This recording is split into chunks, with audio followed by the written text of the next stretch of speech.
Bible knowledge. The deity of Christ and his human nature, and the Trinity. Holy Spirit, please guide me. In direct denials of the deity, critics often cite three specific occasions in the New Testament where the deity of Christ can be called into question. The first is recorded in Matthew chapter 19, verse 17, where the rich young ruler calls Jesus good. Jesus appears to deny his deity by responding, "No one is good but one, that is God." But the critics are mistaken. Jesus is not denying his deity. He is affirming his deity by prompting the man to consider the implications of his statement. In effect, Jesus is asking, "Do you realize what you are saying when you call me good? Are you saying I am God?" This is apparent from the context, because just a few verses later, Jesus refers himself as the Son of Man, who sits on his glorious throne and will enable the disciples to rule with him. Matthew chapter 19, verse 28. Subordinate.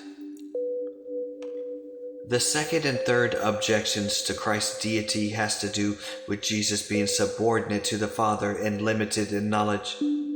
John chapter 14, verse 28.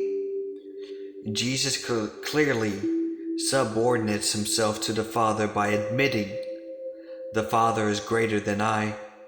And in Matthew 24, verse 36, Jesus claims he doesn't know the date of his own return when he declares, "No one knows about the day or hour, not even the angels in heaven, nor the Son, but only the Father." Now how can Jesus be God, and if he is subordinate to the Father and is unlimited with knowledge? The answer of both of these objections lie in the proper understanding of the Trinity. First, let's state clearly what the Trinity is not. The Trinity is not three gods, three modes of one God, or three divine essence. The Trinity is three persons and one divine essence. In other words, there are three persons, Father, Son, and Holy Spirit, who share one divine nature. The Trinity is like a triangle. A triangle has three corners but is still one triangle. Now, Jesus shares in one divine nature, but he also has a distinct human nature. Jesus is one who, with two whats, a divine what and a human what. God is three, whose, Father, whose, Son, whose, and Holy Spirit, whose, in one. What? That is three persons and one divine nature. One of the early church fathers said the incarnation was not the subtraction of deity, it was an addition to humanity. Indeed, when Jesus was conceived, he did not cease being God. He simply added a human nature. Jesus, the Word, the Trinity, three persons in one nature. Jesus, one persons with two nature. The Trinity, three persons in one nature. Jesus, one persons with two natures. How does this help us deal with the objections 2 and 3? Well, since Jesus has two natures, whenever you ask a question about him, you really have to ask two questions. For example, did Jesus really know the time of his second coming? Well, as God, yes. As man, no. Did Jesus know all things? As God, yes. As man, no. In fact, in Luke chapter 2, verse 52, admits that Jesus increases in wisdom. Did Jesus get hungry? As God, no. As man, yes. Did Jesus get tired? As God, no. As man, yes.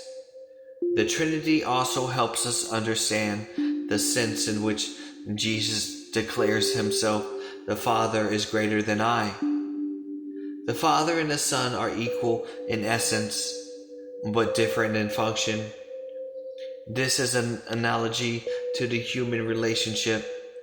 For example, an earthly father is equally human with his son, but the Father holds a higher office. Likewise, Jesus and the Father have different offices but are both equally God. John chapter 1 verse 1, John chapter 8 verse 58, John chapter 10 verse 30. When Jesus added humanity, he voluntarily subordinated himself to the Father and accepted the limitations inherited with humanity. This is exactly what Paul explains in his letter to the Philippians, chapter 2, verse 5 through 11. But Jesus never lost his divine nature or ceased being God. Never. Despite the objection to the Trinity, despite what some skeptics may say, they like to say the Trinity is illogical or against reason. That's like me saying there is one God and three gods. That would be illogical. But saying that there is one God who has three persons is not illogical. It may be beyond reason, but it is not against reason. That doesn't mean the Trinity can be completely understood after all. No finite being can completely comprehend an infinite God. But we can apprehend the Trinity, just like we can apprehend but cannot completely comprehend the ocean.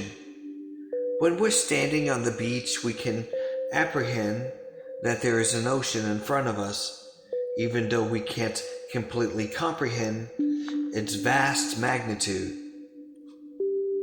Look, some Muslims charge that the Trinity is too complex, but who said the truth must always be so simple? If Christianity was made up, yeah, we could make it easier, but it is not.